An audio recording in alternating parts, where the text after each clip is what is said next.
grateful for it. Let's back into Thompson's biography by talking about, well, I want to get to 1729 in the Adopting Act, but let's talk first about the old side, new side Hmm. split Hmm. in Presbyterianism, Yeah. which gets confusing because later there's an old school, new school Right. split. So this is old side, new side.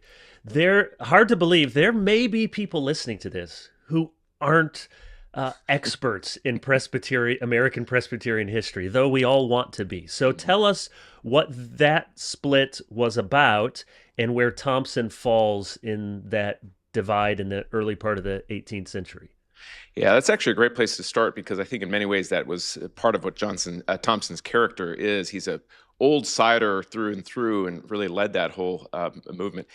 You know, they call the Presbyterians the split peas because if you look at our history, there's all sorts of splits. The first major one really was 1741.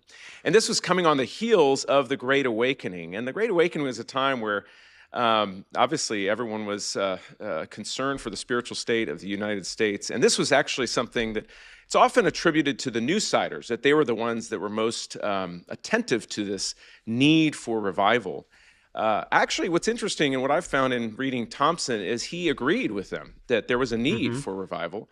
The question and the difference tended to be over what the answer to that need would be. And where the Newsiders emphasized sort of a need for a sort of a conversion experience, sort of an experiential religion, the Old Siders felt like, well, their answer, Thompson's answer was a little different, but they felt like that some of that call for experiential change uh, was done in a way that threatened their ordinary means ministry.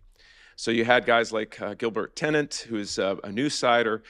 He actually went into a congregation that wasn't his and preached on the danger of an unconverted ministry. Right. And this was actually felt to be an attack of that congregation's minister as a possibly unconverted minister.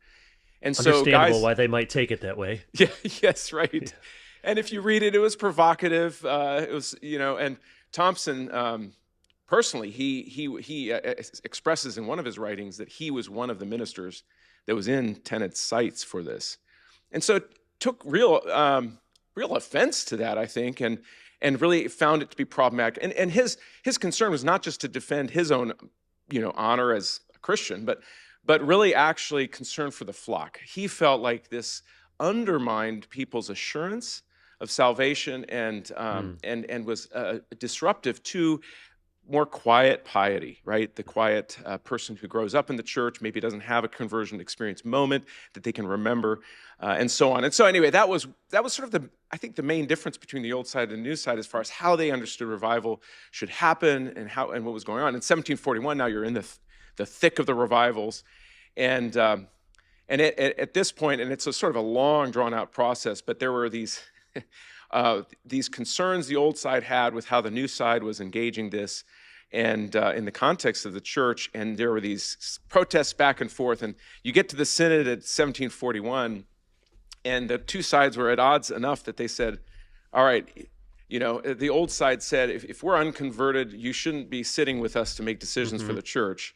And so the new side I think they thought they had a majority, and so they called for, okay, let's decide who are the continuing Presbyterians. They were short, probably providentially, by a few votes, and so the old side ended up winning that vote, and the new siders had to leave, and they met across the street, and that eventually resulted in actually two synods, the Synod of Philadelphia, the Synod of New York, two sort of denominations that then And which joined was back up. which? Say Which again? was old? Which was old side and new side? Oh, yeah, the old side kept the synod in Philadelphia, which is where it had been Right. meeting since its beginnings, and then the new side was up in New York, and eventually rejoined again, partly due to Thompson's work. It was interesting if you read the minutes when the split happened. The old side is there now; they're the only ones left, and the first thing they do is they basically write a mourning, an encouragement to go back to your churches and mourn the split.